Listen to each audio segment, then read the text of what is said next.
কলকাতা, এটা বাঙালির কাছে একটা আবেগের নাম। চিকিৎসার জন্য হোক কিংবা ইন্ডিয়া ঘুরতে যাওয়ার জন্য হোক, আমরা বাংলাদেশিরা প্রথমে কলকাতা ভ্রমণ করতে বেশি স্বাচ্ছন্দ্য বোধ করি।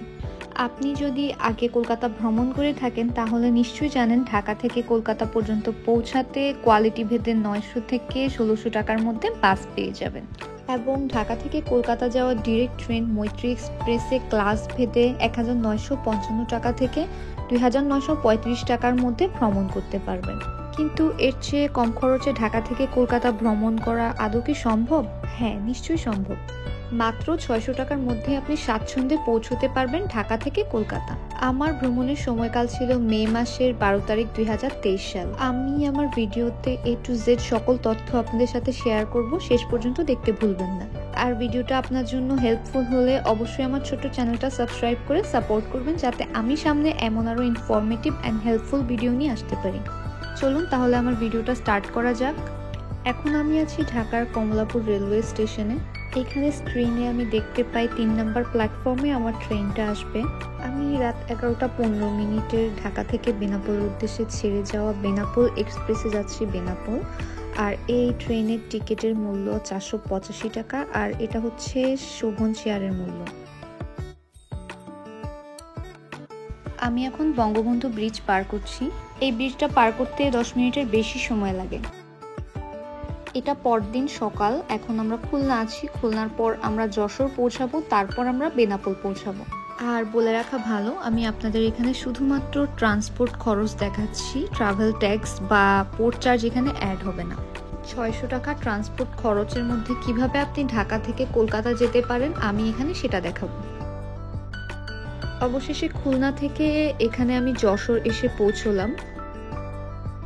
এখানে কিছুটা সময় থামার পর ট্রেনটা আবার বেনাপোলের উদ্দেশ্যে রওনা দেয়, আর কিছু সময়ের মধ্যে আমরা এখানে বেনাপোল পৌঁছে যাব।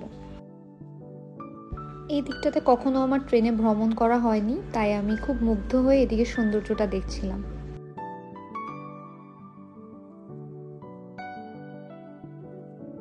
ফাইনালি আমরা পৌঁছে গেলাম বেনাপোল। বেনাপোল পৌঁছানোর পর আপনি স্টেশনের বাহিরে বের হলে আপনাকে ঠিক বর্ডার পর্যন্ত পৌঁছে দেওয়ার জন্য এখানে সিএনজি অটো থাকবে, যেটার ফিক্স ভাড়া এখন 20 টাকা, যদিও আগে ছিল 10 টাকা।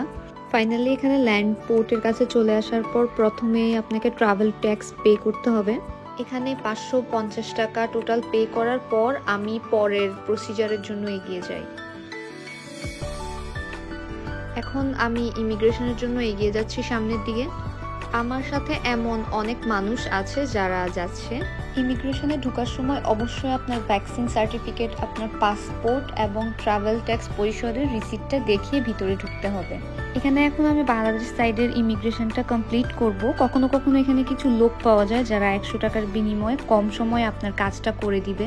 এখন আমি আমার ইমিগ্রেশনটা কমপ্লিট করে চলে আসছি নো ম্যানস ল্যান্ডে।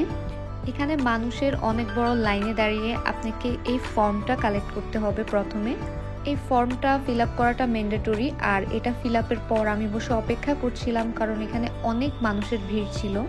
নো ম্যানস ল্যান্ড থেকে ইন্ডিয়ান ইমিগ্রেশনে যাওয়ার পর অনেক মানুষ দেখতে পাই, কারণ সেদিনটা শুক্রবার ছিল, তাই অনেক বেশি মানুষের ভিড় ছিল। এত ভিড়ে প্রায় 2-3 ঘন্টার মতো সময় লাগে এইটুকু অংশ পার করে ইমিগ্রেশন প্রসেসটা কমপ্লিট করতে। ওই অংশটা পার করে ফাইনালি সামনে এগিয়ে আসলাম। এখানে লাগেজ স্ক্যান করে চেক আপ করা হবে।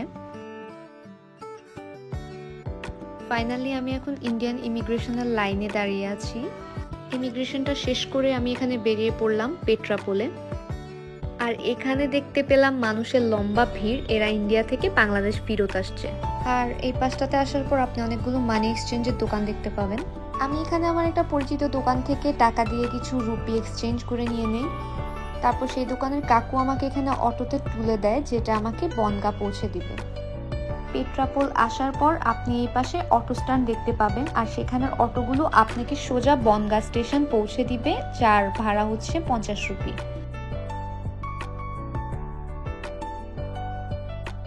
ফাইনালি আমি এখানে চলে আসলাম বনগাঁও জংশন। দুপুরবেলা বেশ ক্ষুধার্ত থাকার কারণে আমি এখানে একটা ভাতের হোটেলে আসি, আর এখান থেকে একটা প্যাকেজ কিনে নিই। প্যাকেজে ছিল করলা ভাজি, রুই মাছ, বরবটি আর সয়াবিনের সবজি আর ডাল, আর এই প্যাকেজের মূল্য ছিল 70 টাকা। খাবার শেষ করে আমি স্টেশনে 20 টাকা দিয়ে টিকিট কিনে নিলাম বনগাঁ থেকে কলকাতা শিয়ালদা স্টেশন পর্যন্ত। আমার ট্রেনটা যে প্ল্যাটফর্মে আমি সেদিকে এগিয়ে যাচ্ছি, আর ফাইনালি আমি আমার ট্রেনে উঠে পড়লাম। ট্রেনে বসার 10 মিনিটের মধ্যেই ট্রেনটা কলকাতার উদ্দেশ্যে রওনা হলো। বনগাঁ থেকে কলকাতা পর্যন্ত যেতে টোটাল 2 ঘন্টা সময় লাগে।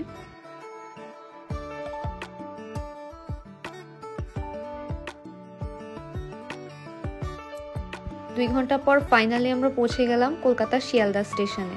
এর পাশেই কলকাতার জনপ্রিয় নিউ মার্কেট সহ আরও অনেক বিখ্যাত জায়গাগুলো অবস্থিত। চলুন তাহলে কাউন্ট করে দেখা যাক আমরা কি ঢাকা থেকে কলকাতা পর্যন্ত 600 টাকার মধ্যে পৌঁছতে পেরেছি। ঢাকা থেকে বেনাপোল 485 টাকা ট্রেনের টিকিট, বেনাপোল থেকে বর্ডার পর্যন্ত 20 টাকা অটো ভাড়া, পেট্রাপোল থেকে বনগাঁ পর্যন্ত 50 টাকা অটো ভাড়া, বনগাঁ থেকে কলকাতা পর্যন্ত 20 টাকা ট্রেনের ভাড়া, টোটাল 575 টাকা। আই হোপ আমার ভিডিওটা আপনার জন্য হেল্পফুল হয়েছে। হেল্পফুল হলে অবশ্যই আমার চ্যানেলকে সাবস্ক্রাইব করবেন এবং আমাকে সোশ্যাল মিডিয়াতে ফলো করতে ভুলবেন না, লিঙ্কটা আমি এখানে দিয়ে দিচ্ছি। আজকের ভিডিওটা এই পর্যন্তই। সামনে আগামীতে অন্য কোনো ভিডিওতে আবার দেখা হয়ে যাবে। সেই পর্যন্ত ভালো থাকবেন, সুস্থ থাকবেন। আল্লাহ হাফেজ।